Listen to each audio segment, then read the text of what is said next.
Deus coloca no nosso coração. Sem perda de tempo, livro de 1 Coríntios, no seu capítulo 10.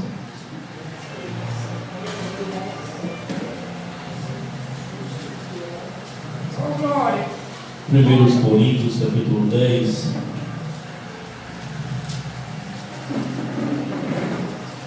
Glória a Deus. O verso 13. A gente vai fazer um passeio pela Bíblia. Amém. Eu dei por título essa mensagem: Vencendo as tentações, permanecendo fiel em meio às tentações. Título dessa mensagem: permanecendo fiel em meio às tentações. E já chegando no culto, a gente já vê que até no culto, na hora de adorar a Deus, as tentações do inimigo, aonde permanecemos fiel, porque Deus tem o melhor para mim e para você. 1 Coríntios capítulo 10, verso 13, diz aqui, 13: Não vos tem sobrevindo tentação que não seja comum aos homens, mas Deus é fiel, o qual não permitirá que sejais tentados acima do que sois capazes, mas também com a tentação fará um caminho para escapar, para que sejam capazes de suportá-la. Um minutinho de oração. Soberano Deus, eterno Pai, meu Deus, esteja nesse momento, Senhor, repreendendo o espírito opressor, Pai. Meu Deus, nesse momento já repreenda toda ação maligna, toda ação de Satanás, Senhor. Tudo aquilo que o inimigo queira, ó Deus, fazer, ó Deus, para atrapalhar o teu povo de receber a tua mensagem, Senhor. Eu já repreendo toda a ação maligna, toda a ação, manifestação demoníaca, está repreendido na autoridade que há no nome de Jesus. Meu Deus, tire os comichões do nosso ouvido, Senhor. Repreenda os opressor, Pai. Repreenda o demônio opressor. Repreenda a ansiedade, Senhor. Em nome de Jesus, Pai. Abençoe essa mensagem. Meu Deus, pois é para a glória e louvor do teu nome, Senhor. Meu Deus, de coração, Pai amado, de cada um, Senhor. Meu Deus, seja um solo fértil nessa noite, Pai, para receber a tua mensagem, Senhor, em nome de Jesus. Meu Deus, Espírito Santo, todas as vezes que subo no altar, subo na dependência da tua presença. Espírito Santo, estou literalmente, espiritualmente na dependência tua. Usa-me para a glória e louvor do teu nome. Que assim seja. Amém. Podeis aceitar? Meus irmãos, já me perdoem porque a minha voz não está muito legal. O nariz está corizando um pouquinho, então ficou um pouco embaçada a voz. Vocês estão me ouvindo bem? A altura do som está ótima, a voz está boa? Apóstolo Paulo, homem de Deus, sempre tinha uma mensagem cristocêntrica. O tema da mensagem de Paulo, o centro da mensagem, sempre era Jesus Cristo. Esse era o tema das mensagens de Paulo. Apóstolo Paulo, na sua segunda viagem missionária, Atos 18, ele vai passar cerca de 18 meses em Corinto. Ali vai fundar a igreja. Na sua terceira viagem missionária, indo para Éfeso, vai chegar para ele relatos do que estava acontecendo na igreja em Corinto. E ali estavam acontecendo invejas, divisões, imoralidade e problemas ao disciplinar os irmãos. Estava acontecendo uma bagunça naquela igreja. E o fracasso das pessoas ao disciplinar os irmãos, os membros da igreja. Então o apóstolo Paulo ele vai escrever uma primeira carta que ficou perdida. A segunda carta aos Coríntios, que está na Bíblia como 1 Coríntios, vai escrever uma terceira carta e mais uma quarta carta, que conhecemos como 2 Coríntios. Então ele vai tratar de problemas que estavam ficava uma em frente à outra, dividida apenas pelo mar Egeu. Então Paulo ele não estava muito distante de Corinto, apesar que estava em Éfeso. Então vai chegar para ele relatos do problema que estava acontecendo ali. Então ele vai tratar dos assuntos que estavam acontecendo naquela igreja local, onde ele mesmo tinha fundado aquela igreja. Então ele vai tratar desses problemas, vários problemas. E aqui no capítulo 10 a gente vai ver que ele vai especificar de coisas que aconteceram na travessia do deserto. Ele vai lembrar o povo das coisas que aconteceram no deserto, para que o povo viesse refletir dos problemas que estavam acontecendo ali, daquilo que eles estavam praticando. Havia vários templos pagãos em Corinto, onde abrigava várias prostitutas, aonde foi conhecido também as mulheres ali como as meninas de Corinto. Então Paulo vai tratar de vários problemas de inveja, divisões, imoralidade que estavam acontecendo naquela igreja através de cartas. Então ele vai tratar desses problemas e vai lembrar o povo: olha como os nossos pais no deserto caíram, através da murmuração, através da imoralidade. Muitos morreram, pereceram no deserto. Então, ou seja, ele vai falar aqui: não vos tem sobrevindo tentação que não seja comum aos homens. Então o povo, a igreja em Corinto, os membros estavam passando pelo processo, por provas. Então Paulo vai lembrar eles: ó, vocês não são os únicos que passam por prova. Outros também passaram, mas prevaleceram, permanecem de pé. Outros também passam por provações, situação difícil, mas estão de pé. Então a tentação não é só sobre vocês. E o que está acontecendo não é incomum, é algo comum. Não é uma tentação de um Deus, de uma divindade. Tudo que está acontecendo, vocês podem suportar, podem passar por esses problemas, por essas situações. Mas Deus ele vai dar um escape, vai mostrar a saída, porque Ele é fiel. A gente hoje, quem não passa por provações, tentações? Todo mundo com as suas guerras, seus problemas. Se a gente for sentar para falar dos nossos problemas, o irmão começa a falar do problema dele, e aí se vai, a gente vai ver que não é só nós que passa problema. E a diferença é que muitos são chamados, todos são chamados para a salvação, e poucos chamados para fazer a obra. E aqueles que têm ministério, Deus tem cargo eclesiástico, paga um preço maior, sofre mais. E a tentação ela vem para todos, vem para ateu, vem para cristão, vem para todo mundo as tentações. Só que a diferença é que o cristão ele não quer suportar as tentações. O cristão ele não quer passar por luta. Porque quem nunca questionou a Deus? Quem nunca fez essa pergunta para Deus: meu Deus, por que tanta provação? Por que tanta situação difícil? Eu já fiz essa pergunta para Deus. Eu creio que os irmãos também já fizeram essa pergunta para Deus. Senhor, por que tanta situação difícil, tanta aflição, tanta humilhação, tantas coisas acontecendo no mundo, tanta guerra? Já fizemos essa pergunta para Deus. Pois eu já fiz essa pergunta para Deus, questionei a Deus. Mas a gente vai estudar a palavra, a gente vai ver que todos passam por provação, independente da religião. Independente da religião, se é ateu, se é cristão, se crê ou não crê, passa por provação. Se você é santo, se você é pecador, vai passar por situação difícil.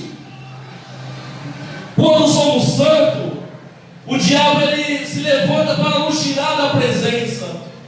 Lança enfermidade, lança depressão, ansiedade, lança síndrome do pânico, lança o câncer.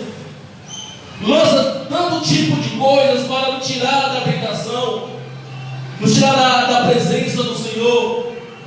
E quando estamos no mundo praticando aquilo que não agrada a Deus, Deus ele traz correção. Deus ele traz correção porque Ele fala que Ele ama. Ele corrige e castiga aqueles que Ele ama. E a correção de Deus, ela dói. O castigo de Deus mesmo, Ele nos amando, dói. É doloroso. Então vamos passar por provações, situações difíceis. E Paulo estava ensinando isso para a igreja em Corinto. Persevera. Persevera, porque todos passam por provação, situação difícil. Vocês não são os únicos. Não se sinta melhor ou se sinta pior por causa das tentações, por causa das provações. Talvez você esteja enfrentando uma batalha, só você e Deus sabe aquilo que você está passando. A porta fechada, o não na cara, a depressão, a ansiedade, o síndrome do pânico, o câncer, enfermidade, guerras no meio da família. Só você e Deus sabe daquilo que você está passando, do seu processo. O ouro, o metal mais precioso, para ele chegar a uma forma de excelência, ele vai passar pelo fogo diversas vezes, para chegar a um grau de excelência, de pureza.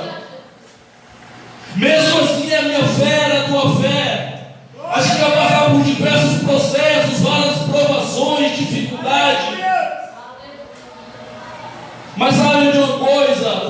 O propósito, o processo a qual você passa, as lutas a qual você passa, está te levando para onde Deus quer. Aleluia! Não está te levando para onde você quer. Deus está te levando em meio às provações, as lutas qual está passando na sua vida. Deus ele está te levando para onde Ele quer que você esteja. E o lugar mais seguro do mundo para eu e você estar é dentro, no centro do propósito de Deus, no centro da vontade de Deus. Está Jesus com seu discípulo no mar da Galileia, no lago da Galileia, levanta uma tempestade. Os discípulos apavorados com medo. Jesus deitado na proa com a almofada, a chuva caindo, as ondas passando por cima do mar. Os discípulos apavorados. Mas quem estava no barco? Jesus. Quem estava no barco? Jesus. Então o melhor lugar para eu e para você estar é no centro da vontade de Deus, no centro do querer de Deus.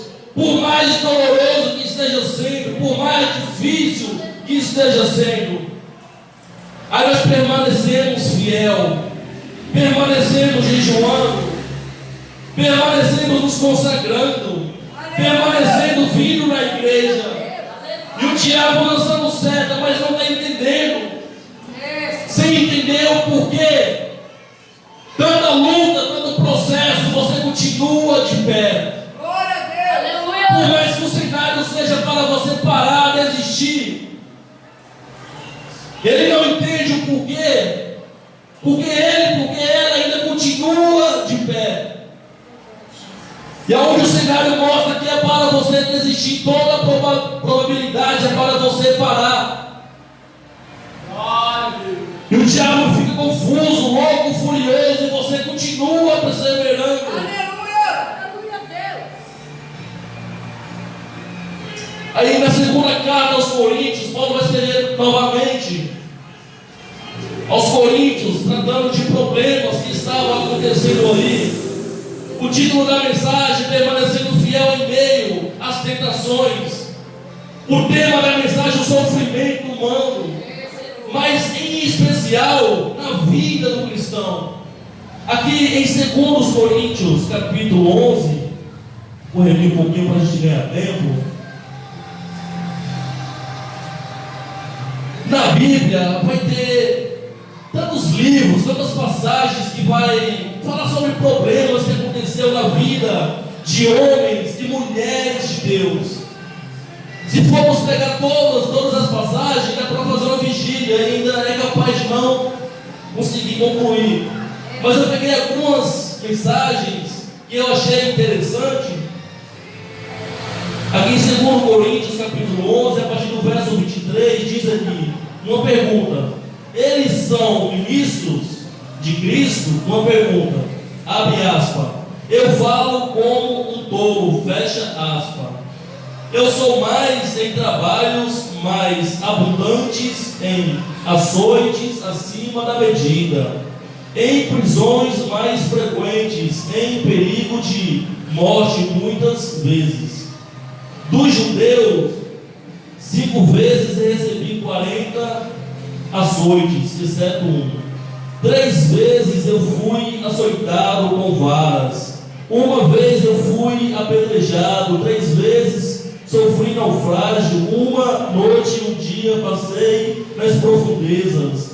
Em viagens, muitas vezes em perigos de águas, em perigos de ladrões, em perigos dos da minha própria nação, em perigos dos pagãos, em perigos na cidade, em perigos no deserto, em perigos no mar, em perigos entre os falsos irmãos, em exaustão e dor, em vigílias, muitas vezes em fome e sede, em jejum, muitas vezes no frio e na nudez, além das coisas exteriores, o que vem sobre mim diariamente, o cuidado de todas as igrejas. Aleluia! Parece que Paulo ele está sendo soberbo, orgulhoso, quando ele está relatando tudo aquilo que ele passou. Dá a impressão que Paulo ele está sendo orgulhoso, soberbo, se exaltando, tomando a glória de Jesus para si. Mas foi necessário Paulo ele escrever esse texto à igreja, porque lobos introduziram mensagens na igreja de Corinto, se passando por apóstolos, mas na verdade eram falsos apóstolos. E chega ao conhecimento de Paulo, porque Paulo tinha medo que isso acontecesse. Então vai chegar aos seus ouvidos que os falsos mestres, os falsos apóstolos tinham impressionado a igreja, os coríntios, com as suas mensagens falsas. Então Paulo ele vai relatar todo o processo a qual ele passou em prol do evangelho, em prol da obra, para ele readquirir a sua credibilidade e autoridade na igreja de Corinto. Então foi necessário ele descrever tudo aquilo que ele passou. Ou seja, será que um lobo, um falso pastor, um falso apóstolo, vai passar por tudo aquilo que Paulo passou para enganar alguém? Não vai passar. Só alguém que tem temor e comprometimento com Deus para suportar açoites, apedrejamento, naufrágio, perigo. Onde ele falava, ele estava em perigo. Aonde ele estava em constante perigo. Então ele vai relatar todo o processo a qual ele passou em prol daquela igreja, em prol daqueles irmãos. Aleluia! Para que eles entendessem que eles estavam sendo enganados. Pessoas com más intenção estavam ali pregando um evangelho falso, comendo comida estragada. Você acha que um pastor que não tem comprometimento com a tua vida vai estar subindo um monte, descendo um monte, fazendo campanha na tua casa, faça chuva, faça sol, segunda-feira, onde todo mundo está se divertindo, está abrindo a igreja, está orando? Alguém sem compromisso com o reino vai fazer isso? Era o que Paulo estava ensinando, através daquilo que ele estava listando para a vida daqueles irmãos da igreja em Corinto. Olha, prova o processo que o homem de Deus está passando, né? E às vezes a gente pergunta: então ser cristão não vale a pena? Quem não se aprofunda na palavra, não está firmado na rocha, pode pensar: se servir a Cristo, passa por tudo isso, então não vale a pena ser um servo de Deus. Olha o que eu falei lá atrás: você sendo cristão, sendo ateu, você vai passar por luta. Vai passar por luta, só que há uma morte física e há uma morte espiritual. Vale a pena sofrer por Cristo. Vale a pena sofrer em amor ao Evangelho. E não sofrer o dano da segunda morte. Porque a morte física é a morte espiritual. E aqueles que morrem em Cristo, de forma alguma, vai sofrer o dano da segunda morte, que é a morte espiritual. Aí quando falamos de lutas, lembramos lá no Velho Testamento, nosso irmão chamado Jó. Lembramos de Jó, uma cômoda de Jó de fora. Jó, seu capítulo 2.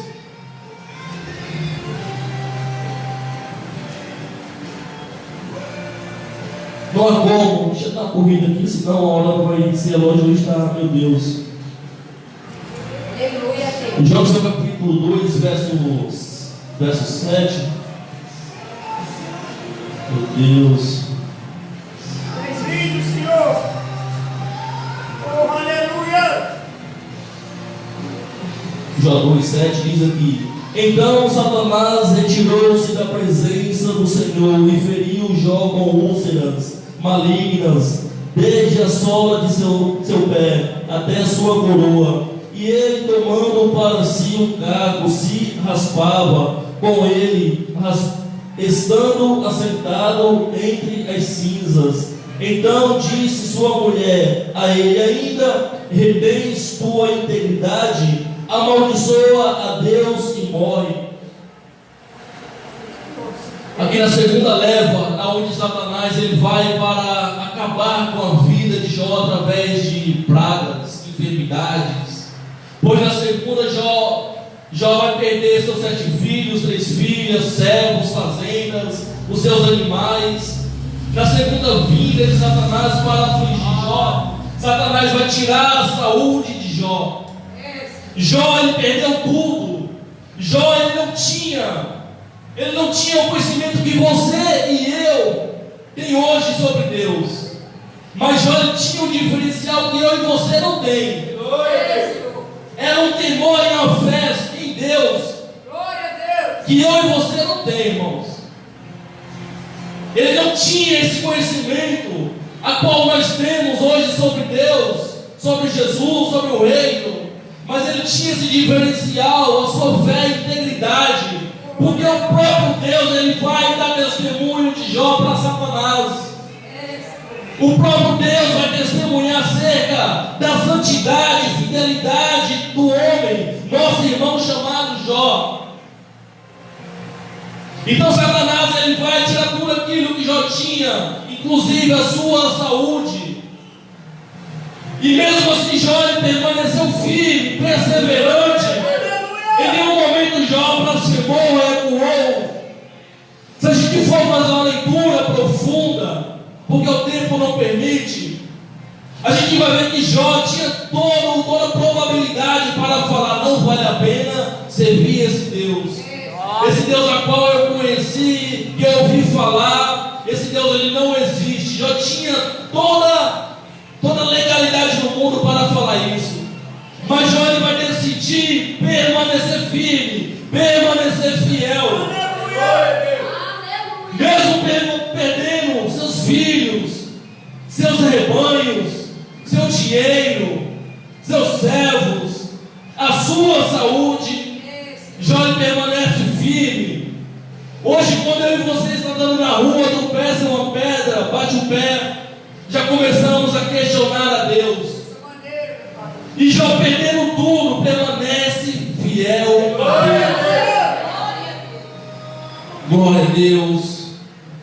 Aí quando olhamos para o Velho Testamento, lembramos de Jó, lembramos de José, homem que passou uma tremenda prova no meio da sua família, passou uma tremenda prova no meio de povo estrangeiro, enfrentou o cárcere, mas permaneceu fiel a Deus. Aleluia! Não há como deixar José de fora, mas eu não vou entrar nesse tema. Aí vou lá para o Novo Testamento, onde o ápice, o sacrifício supremo, onde aconteceu o sacrifício supremo, que superou todas as lutas, todas as provas, daquilo que Jó, daquilo que José, Davi, qualquer outro homem enfrentou esse mundo. Livro de Lucas, no seu capítulo 22. Glória a Deus! Aleluia! Livro de Dr. Lucas, no seu capítulo 22. Glória a Deus! Glória a Deus.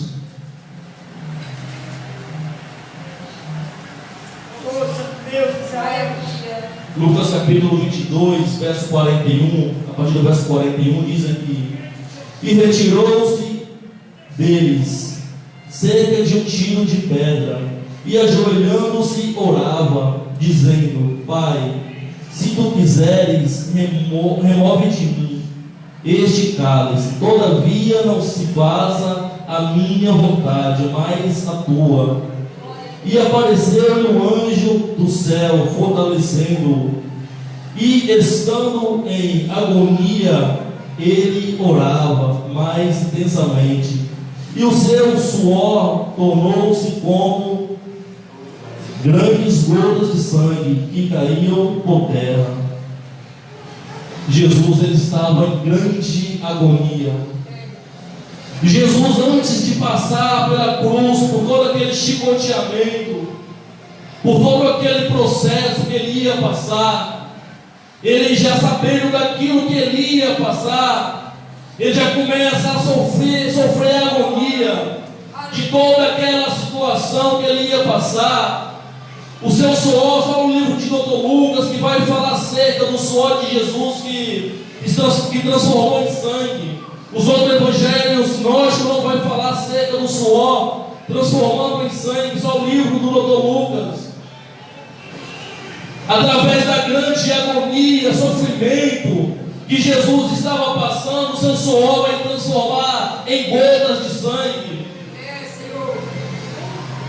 O chicoteamento, o castigo romano, pior que já existiu, não era apenas um chicoteamento, era um espancamento. Soldados que eram formados para fazer aquilo, porque se o réu, o acusado, sobrevivesse, eles iam passar por aquele processo. Então eles já eram treinados para fazer toda aquela situação e a pessoa condenada não sobreviver de forma alguma. Só que o sofrimento maior de Jesus não é apenas pelo chicoteamento. É quando ele lembra, onde ele fala: Eli, lema sabachthani, Deus meu, por que me desamparaste? Aleluia. Porque na hora que Jesus ele está na cruz, todo o pecado do mundo está sobre ele. Naquele momento vai ter uma separação do filho e do pai. Hoje estava lendo essa passagem, eu comecei a chorar. O momento onde Jesus, aquilo nunca tinha acontecido na vida dele, onde ele fica distante do Pai. Era um momento onde ele ia experimentar pela primeira vez como era ficar distante do Pai.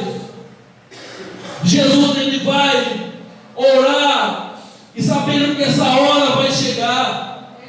Ele não estava apenas querendo fugir do propósito, porque ele fala: não seja feita a minha, mas a tua vontade.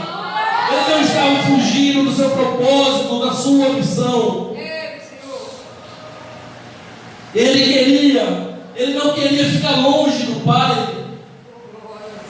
espiritualmente distante de Deus. O livro do profeta Isaías vai falar que a única coisa que nos separa de Deus é nosso pecado. E todo o pecado da humanidade estava sobre Jesus. E nesse momento a presença de Deus saiu, foi retirada. Está sozinho Jesus. Ele sabia que ia ser algo momentâneo. Ele sabia que ia ser algo momentâneo, que aquilo não ia ser para sempre. Mas mesmo assim ele se angustiou e entristeceu. Por quê? Porque ele sabe como é a presença do Pai. Quem sente a presença do Pai não quer ficar longe. Quem já pisou no Santo do Santo não quer ficar em outro lugar. Quem já sentiu a presença de Deus, já pisou no Santo do Santo, sabe que em outro lugar não pode viver. E era tudo aquilo que Jesus não queria, ficar longe do Pai. E ele passou por todo aquele processo para que eu e você não ficasse eternamente longe do Pai. Ele passa por todo aquele processo para que eu e você não ficasse eternamente longe do Pai. E sabe como ficamos eternamente longe do Pai? Quando a pessoa ela passa pela segunda morte espiritual. Porque a morte física e a morte espiritual. A morte espiritual, quando a pessoa ela vai para o inferno e lá não tem volta. E Jesus ele se entregou nesse sacrifício supremo para que eu e você não ficasse eternamente longe do Pai. E tem muitas pessoas desperdiçando esse sacrifício, essa oportunidade. Pessoas que estão rejeitando esse sacrifício por motivo de picuinha, invejas, imoralidade, como estava acontecendo na igreja de Corinto, como acontece nos dias de hoje. Divisões dentro da igreja, um querendo cantar mais do que o outro, pregar melhor do que o outro, querendo ser estrela, mas a única estrela que brilha é Jesus Cristo. A única estrela que tem que aparecer é Jesus Cristo. A única estrela dessa grande obra é Ele. Nós somos apenas servos, peões, do que eu vou me gloriar. Se eu canto bem, o dom não é meu, é emprestado, é dele. Se eu prego bem, o dom não é meu, é dele. Se eu profetizo, o dom não é meu, é dele. Tantas pessoas querendo ser estrela, roubando a glória para si. Tantas pessoas querendo se aparecer, mas a única estrela que brilha é Ele. A única estrela, o centro é Ele. Somos apenas servos. E servos têm que ser obedientes e tementes. Para encerrar a mensagem, meus irmãos, a hora se avançou. Se deixasse hoje eu ia ter meia-noite, meus irmãos. Com glória, graça. Livro de Apocalipse, seu capítulo 2, Apocalipse 2. Apocalipse capítulo 2, verso 11, diz aqui: aquele que tem ouvidos, ouça o que o Espírito diz às igrejas. Aquele que vencer não será ferido pela segunda morte. Aquele que tem ouvido, ouça o que o Espírito diz às igrejas. Se hoje o Espírito falou com você, ouça a voz do Espírito. Se o Espírito falou ao teu coração nessa noite, ouça a voz do Espírito. E certamente você não vai enfrentar a segunda morte. Amém? Olha, se avançou, já 8h05, não vou me alongar para não tomar o tempo, respeitar o tempo que a mim foi dado. Espero que Deus tenha falado poderosamente ao teu coração, à tua vida nessa noite. Permanecemos fiel. Em meio às tentações, às dificuldades, permanecemos fiel. Devemos permanecer fiel. O segredo da vitória é a obediência. Então permaneça obediente a Deus. Amém? Aceita essa oportunidade, as palmas no nome do Senhor.